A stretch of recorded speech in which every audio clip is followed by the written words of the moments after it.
aí, mano, já fez sua fezinha? Ainda não? Então dá uma brincada na KTO, parceira do Charla Podcast. Cupom CHARLA, você ganha 20% de bônus no primeiro depósito. Cara, o Botafogo, deixa eu só falar, esse é um bom assunto, assim. Porque agora a parada a gente virou o turno e o Botafogo é o líder do Campeonato Brasileiro hoje com quantos pontos? 14 pontos. E a maior campanha da história do primeiro turno. Da história do primeiro turno. Uma campanha da história do primeiro turno. Melhor ataque, melhor defesa. Ultrapassou o Corinthians até em número de vitórias, que é o Corinthians foi invicto, o Botafogo perdeu, mas o que critério de desempate é o número de vitórias. Sim. Melhor campanha da história do primeiro turno. Botafogo tem o melhor ataque, melhor defesa, mais gols feitos, menos gols sofridos, né? Por conta disso. O artilheiro da competição, o goleiro menos vazado. Mas o quê? Todos os jogos em casa o Botafogo venceu, naquele empatou no Newton Santos. Ele venceu todos os jogos em casa. E eu queria falar sobre isso. O Botafogo tem a obrigação de ganhar o Campeonato Brasileiro. E mais do que isso não é um problema. Pra esse time. Não pode ser. Sabe por quê? Porque a parada é a seguinte. O Botafogo ele já enfrentou desafios que poderiam cambalear várias equipes. Desafios gigantescos. O próprio Inter no primeiro tempo, por exemplo? Não tô dizendo que o adversário. Eu tô dizendo isso. Primeira coisa, Botafogo. E aí, muitos comentários surgiram nesses momentos de se não, e agora? Do tipo, agora é que o Botafogo vai cair. Sim. Então, assim, surgiu, primeira parada. O líder do Campeonato Brasileiro, com essa campanha histórica que a gente disse... Perdeu o seu mentor, perdeu né? o treinador, cara. E o cara que montou esse time mais que desde o ano treinador, passado. o cara que montou o elenco. Né? Montou o elenco e tal. Perdeu o treinador.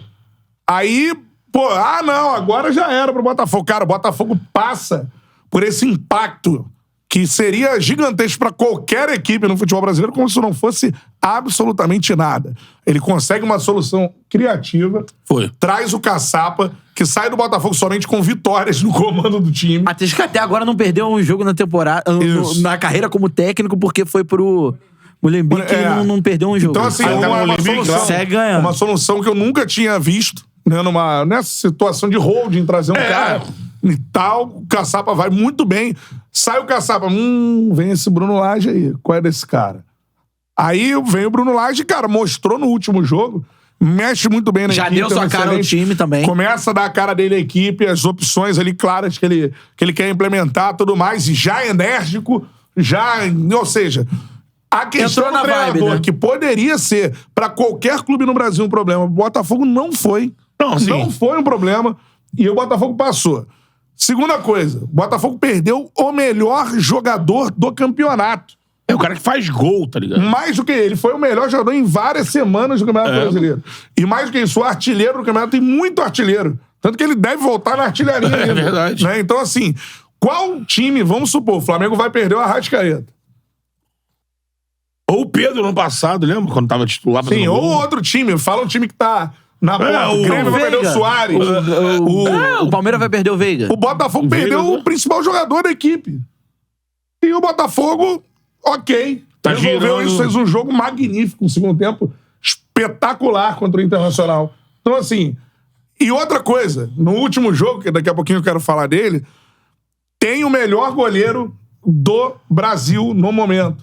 O melhor goleiro do Brasil no momento. PR, sim. Daqui a pouquinho eu vou falar especificamente sobre ele. E você tem o PR falhou no jogo. E mostrou personalidade. Primeiro jogo sem o Tiquinho... PR tomou um frango. Agora, olha o Botafogo. Na hora que o PR tomou o gol, que eu vi no chat lá da transmissão, tipo, agora já era o Botafogo aí. Agora sim, já foi. Não. O Botafogo foi.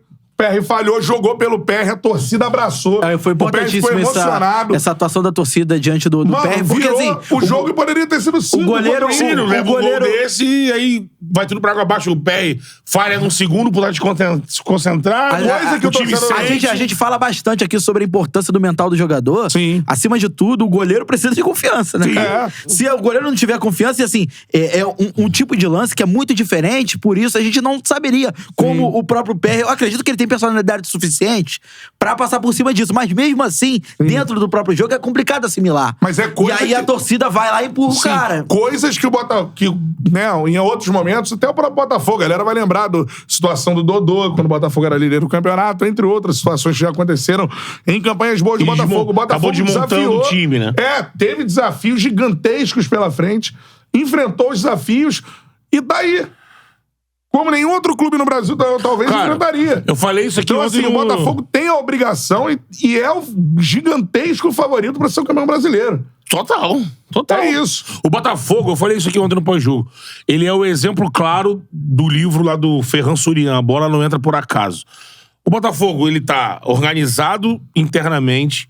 O Botafogo, ele tá organizado na sua estrutura de futebol. A gente teve, graças a Deus, né, esse acesso lá na Confute. Então a gente pôde entrevistar o CEO, o executivo de futebol, o responsável pelo... diretor de operações, lá, o português, o cara super preparado. Sobre o gramado. Pessoas responsáveis pelo gramado. Assim, tem gente capacitada e pensada pra tudo que é função. Muito assim. O Red Scout do Botafogo. Tem o Scout que foi pensado no mercado, o principal cara era do Galo, tinha briga no mercado. O Flamengo tentou contratar. Exatamente. Eu ouvi isso de bastidores. O Flamengo tentou contratar há pouco tempo atrás. Então assim... O próprio Diego Costa é resultado também de scout. Então, lógico. Porque, assim, não é porque o cara é conhecido, isso é bom a gente reafirmar aqui, não é porque o cara é conhecido... Tem característica.